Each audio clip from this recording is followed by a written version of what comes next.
Welcome back to PI Planning Therapy. This is the place you come with all of those things that really annoy you about PI planning and running your PIs. And today, well, defects. PI Planning Therapy, where you come for all your help with PI planning. It's the best therapy you'll ever get, better than drugs. Defects are just banging your art straight off its plans. You've made these commitments, these big commitments to the business, and your business has gone and made these commitments to the clients. And you know what happens if you don't make your commitments to your clients? Sometimes you're going to lose business. So that's not a good thing. So we need to get these defects under control. Or do we? Maybe what we actually need to do is make sure we're fully aware of what we have and how to deal with them. That's the best way to handle them.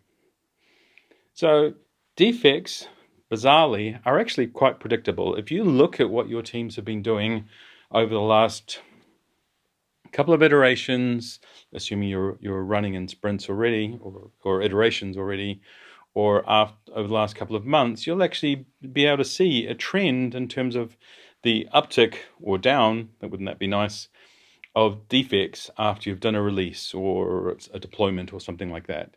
With that predictability, you can actually work out what you need going forward. That means you do exactly the thing that you do with architectural runway. So you make a capacity reservation. So you reserve some capacity in every sprint your team has. You do this reservation during PI planning, or ideally you've prepared beforehand. But what you do is you have a reservation in the form of maybe a feature with each team having some stories, or at least each team having a story that reflects the actual capacity that you have forecast for that team in order to deal with its defects. Now, the important thing is we're not talking about all defects. We're not talking about fixing everything that comes in. Let's say you have 5 levels of priority in your defects. We're only talking really about numbers 1 and 2, the ones that really hurt the product or block the product. So you make a reservation for those based on your past performance and your past behavior, and you include that in your planning. That means as your team moves forward through its PI, it will have the capacity available to deal with those without the commitments you've made to your business, without the commitments they have made to your company's clients being knocked off track. One of the most important things that you need to do in that case is actually make sure that going forward you have actuals. So you don't just put the story in and say, okay, let's say my capacity per iteration is 50, and I'm using typically the equivalent of 10 story points each iteration in defects. It's not enough to just go, 10-point story, and then forget about it. You need to track your actuals, because how else are you going to make sure that your forecasts in the future are actually right, so that you're taking the right level of capacity?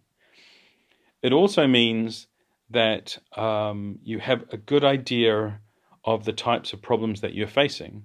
So if you're tracking your actual, so a defect comes in, you categorize it, you fix it, that means at the end of the PI, you can look for trends in your high-rated, your 1 and 2 priority defects, and work out, what is some technical debt we can remove to reduce those number of defects? Or what's the testing we can change to reduce those number of defects? So over time, that capacity you need to reserve, that, let's say 20% in the example I gave, will go down as you make permanent changes either to the way that you work or the code base in order to reduce those. Now, the next thing you're going to ask me is, well, what do I do with the rest? Well, the rest need to be fixed too. If we're working in a zero defect environment, an environment where we want our developers to be highly, highly engaged and proud of the work they do, we also need to make an allocation for that. But the way we do that is slightly differently. So what we would do is we'd actually do a time box. So we'd say, okay, so here is what I see in a lot of places with high numbers of defects when we start to move to Agile. We say, okay, 20% of the capacity is reserved for technical product improvement. And that means reducing from 500 defects to as close to 0 as we can over a certain period of time. It's the same way that you handle your architectural roadmap. So the architectural roadmap is going to improve your architecture over time. You have your reservation to deal with your emergencies, and you have another allocation, like 10% or something like that, where you're actually going to take these 500 defects that you have and whittle it down over time, over 1 PI, over 2 PIs, so you get down towards that level of quality that you're looking for.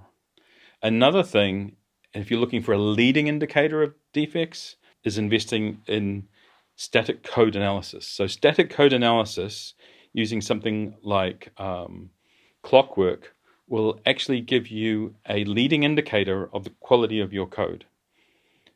One thing I would watch out, though, is if you're going to use something like that, don't start setting too aggressive metrics for your teams to meet to improve your static code analysis. It encourages them to either change the rules so they'll look better, or it encourages them to game the system, and there's lots of ways to do that. So it's good to make it visible, and what you'll see if you're patient is the teams are actually proud of their code, and that those numbers will come down on their own. So if you want your arts, plans, and predictions to be reliable, and you're being kicked off the road, as it were, or kicked off your plan by defects, you've got these 3 techniques that will help you. You make a reservation for the urgent defects to make sure they can be handled within the sprint. You allocate some capacity for long-term technical improvement of the product, reducing the defects that are already there. And you start doing static code analysis, and you make that visible to your teams. Within 2 or 3 PIs, at the most, what you'll see is your total number of defects will start to fall.